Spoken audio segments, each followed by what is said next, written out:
Break के बाद एक दफा फिर आपको खुशामदीद कहते हैं। इस हफ्ते एक और अहम दौरा हुआ और वो था रूस के डिप्टी प्राइम मिनिस्टर ने पाकिस्तान का दौरा किया। और ये दौरा क्यों इंपॉर्टेंट है, क्योंकि आपको पता है कि रूस के इस वक्त मगरब के साथ, अमेरिका के साथ ताल्लुकात की क्या नौयत है। और जहां पाकिस्तान और चीन के ताल्लुकात बढ़ रहे हैं, डीपन हो रहे हैं, तो रशिया के डिप्टी प्राइम मिनिस्टर का जो विजिट है, ऑब्वियसली जो वेस्टर्न कैपिटल्स हैं उसका बड़ा क्लोजली फॉलो कर रहे हैं। तो इस विजिट की आउटकम क्या है? एक तो शहबाज इंपॉर्टेंटली जो एज यूजुअल जिस तरह हम चीन की तो बात कर रहे थे, इसमें भी रशियन डिप्टी प्राइम मिनिस्टर को फुल ऑडियंस दी गई। प्रेसिडेंट से मिले, प्राइम मिनिस्टर से मिले, फॉर्मल टॉक्स हुए उनके फॉरेन ऑफिस में डिप्टी प्राइम मिनिस्टर और फॉरेन मिनिस्टर इसाक डार से। फिर आर्मी चीफ से भी उनकी मुलाकात, आर्मी चीफ आजकल आर्मी चीफ से भी। तो इससे अंदाजा होता है कि अगेन वो जो हम स्ट्रेटेजिक री थिंकिंग की बात कर रहे हैं कि एक तरफ चीन हमारे लिए इंपॉर्टेंट है, एट द सेम टाइम रूस के साथ ताल्लुकात को भी हम बड़ी अहमियत देते हैं। अब जो मेरी कुछ चीज़ें तो पब्लिकली भी आई हैं, जो मेरी बात हुई है, तो उनका यही कहना था कि इसका जो प्राइमरीली ऑब्जेक्टिव था कि आपको पता है कि हम रूस और पाकिस्तान के दरमियान हालिया सालों के अंदर after the end of cold war back channels की वजह से चीज़ें रिस्टोर तो हुई, लेकिन वो ट्रांसलेट नहीं हुई इनटू जो दोनों मुल्कों के दरमियान ट्रेड का पोटेंशियल है। दो के हालिया सालों के अंदर पहले मिलियंस ऑफ डॉलर्स में थी, अब पिछले साल सुना है कि $1 बिलियन तक वो जो दोनों मुल्कों के दरमियान ट्रेड पहुंच गई है। बल्कि पोटेंशियल इससे कहीं ज़्यादा है, क्योंकि रशिया के साथ इश्यूज हैं, बैंकिंग चैनल्स का, पैसे ट्रांसफ़र करने का, वो मामलात हैं। तो इसमें जो प्राइमरीली जो ऑब्जेक्टिव था, क्योंकि रूस के ऊपर जो इस वक्त पाबंदियां हैं मगरब की तरफ से, वो नई मार्केट्स एक्सप्लोर कर रहा है, वो पाकिस्तान उसमें से की मार्केट है। तो दो चीज़ें जो सामने आई हैं, एक तो खुद जो रशियन जो ऑफिशियल न्यूज़ एजेंसी है, उन्होंने जो रिपोर्ट किया कि ये रशिया के डिप्टी प्राइम मिनिस्टर जो आए थे, उनका एक यूरेशियन इकोनॉमिक ब्लॉक है जिसमें फॉर्मर सोवियत यूनियन स्टेट्स थी, जिसमें रशिया खुद शामिल है, बेलारूस है, कजाकिस्तान है, आर्मीनिया है और किर्गिस्तान है। इनकी लाइक यूरोपियन यूनियन एक उनका इकोनॉमिक ब्लॉक है। तो उन्होंने प्रेस कॉन्फ्रेंस में भी ये कहा कि वो पाकिस्तान को उन्होंने ऑफर किया कि इनके साथ आप एक फ्री ट्रेड एग्रीमेंट करें। दूसरा इसमें दिलचस्पी वो रखते हैं कि पाकिस्तान, आपको पता है कि पिछले साल एक मुआहदा भी किया था और पहली शिपमेंट भी आई थी पोर्ट कासिम जो गैस की है, RLNG, उसके हवाले से भी बात हो रही है कि पाकिस्तान फर्दर वो परचेजेस करे और कुछ और भी अग्रीमेंट्स हुए हैं। तो अगेन जो इसकी इंपॉर्टेंस है, अगर आप बायलैटरल वो देखें तो यकीनी तौर पर पाकिस्तान जो अपने ऑप्शंस हैं वो इस वक्त डाइवर्सिफाई कर रहा है, इरिस्पेक्टिव के 25 को IMF का आपको पता है कि एग्जीक्यूटिव बोर्ड का इजलास होना है। बट ये जो मूव्स हैं just before this executive board meeting, यकीनी तौर पर कई आई ब्रोज जो है वो वेस्ट के अंदर रेज होंगी कि पाकिस्तान आखिर कर क्या रहा है। देखिए कामरान, ये जो मैंने ये खबर की थी कि जॉइंट सिक्योरिटी कंपनी की और second phase of the CPEC की, तो इसको वाशिंगटन में इस खबर को बड़ा सीरियसली पढ़ा गया है। जो मुझे वहाँ से फीडबैक आया है कि जी ये इस स्टेज के ऊपर और अभी ये क्यों हो रहा है, तो गालबन ये हुकूमत के क्या ये मूव इस स्टेज के ऊपर वो क्यों करना चाह रही है, इसका अभी तक हुकूमत की तरफ से हमें जवाब नहीं मिला। बट इसकी बहुत ही अहमियत, और जो आपने ये पॉइंट रेज किया कि 25 सितंबर को IMF का एग्जीक्यूटिव बोर्ड जो है इसकी मंजूरी दे रहा है, और रशियन जो deputy prime minister, although he is one of the 10 deputy prime ministers उनके, तो और ये इनकी जो अगर इनका पोर्टफोलियो देखें, इनके पोर्टफोलियो जो है वो इंटरनेशनल जो ऑर्गेनाइजेशंस है, ब्रिक्स है, इस किस्म का जो इंटरनेशनल जो पोर्टफोलियो है जिसको ये डील करते हैं, तो इनके विजिट की अहमियत इस लिहाज से ज़्यादा थी। बट इसमें कामरान हमारा एक प्रॉब्लम ये है कि अनलाइक इंडिया जिसकी हम हमेशा बात करते हैं, हम बैलेंसिंग एक्ट जो है वो नहीं कर पाते।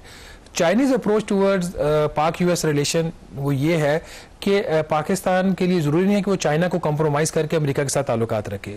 अनलाइक जो कि वेस्ट में एक चीज़ अप्रोच है कि अगर ये चाइना के बहुत करीब चला गया पाकिस्तान, तो इन अ वे वो वेस्ट के जो रिलेशन है उसको कॉम्प्रोमाइज़ करे, उसके जो इंटरेस्ट हैं, मफादात हैं, उसको कॉम्प्रोमाइज़ करे। तो पाकिस्तान एक ऐसे क्रॉस रोड के ऊपर आके खड़ा हो गया है।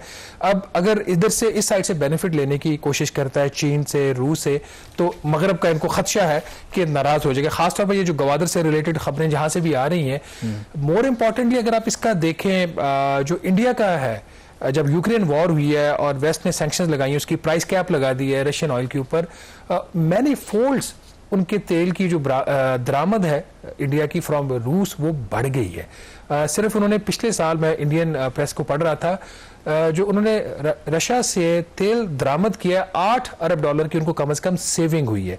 और पाकिस्तान IMF का प्रोग्राम का साइज है $7 अरब over period of almost 37 months या 3 ईयर्स। उसके अंदर वैसे एक और व्यू ये भी था कि जो इंडिया ऑयल इंपोर्ट कर रहा था डिस्काउंटेड रेट के ऊपर, अभी भी कर रहा है, उसमें टेसिड जो अंडरस्टैंडिंग थी वो यूरोपियन और मगरबी ममालिक भी शामिल थी, क्योंकि उनका ये था कि अगर जो इंटरनेशनल मार्केट के अंदर, ऑब्वियसली इंडिया एक बड़ी इकोनॉमी है, तो रशिया से वो जो तेल खरीदेंगे तो कम से कम जो यूरोपियन जो मार्केट्स हैं वो अगर रशिया से तेल गैस वगैरह नहीं खरीद रहे तो कम से कम वहाँ पर जो प्राइसेस हैं वो स्टेबल रहें। और अगर इंडिया भी ना खरीदता तो उसमें कहीं ना कहीं ये पॉलिटिक्स भी थी। बट ऑफ कोर्स इंडिया एक स्ट्रेटेजिक इकोनॉमी मेंटेन करता है, क्योंकि उनको IMF की जरूरत नहीं है, वो किसी से कर्जे नहीं लेते। अब इसके अंदर भी अगर आप देखें ना, जो प्रेस कॉन्फ्रेंस थी इसहाक डार की और रशियन डिप्टी प्राइम मिनिस्टर की, जो RLNG की बात हुई, तो उसमें उन्होंने जिक्र किया स्टेट डिपार्टमेंट का कि पिछले साल अक्टूबर में जो हमारी डिस्कशन हुई थी तो अमेरिका को एतराज नहीं है एज लॉन्ग एज जो उसकी प्राइस है वो डिटर्मिन करेगी, यूएस जो ट्रेड ऑफिशियल्स हैं वो डिटर्मिन करेंगे। हाँ,